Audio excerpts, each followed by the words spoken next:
This is the BBC News. I'm Sophie Rayworth. All this week, allegations made against the BBC have forced the BBC to demonstrate how seriously the BBC takes holding the BBC to account.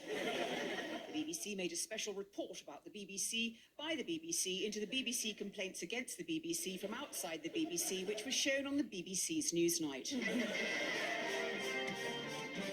Welcome to this BBC special Newsnight report about how BBC investigation into a BBC inquiry into the BBC have provoked a statement from the BBC about how the BBC are handling the accusations against the BBC and how a BBC crisis has provoked the BBC into commissioning a raft of BBC programmes discussing the handling by the BBC of the BBC. For example, the BBC One Show special on the BBC. Hello, and welcome to this BBC One Show special about the BBC. We'll be shining a light on how the BBC has been addressing the BBC crisis within the BBC for the BBC in association with the BBC. Let's take a look at some BBC examples.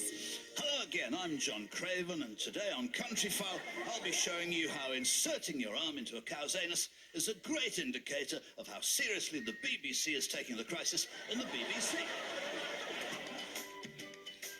Hello, Tinky Winky. What are you up to? You're exploring the allegations against the BBC to show how important the BBC takes holding the BBC to account? Very good, Tinky Winky. And what did the BBC have to say about all this?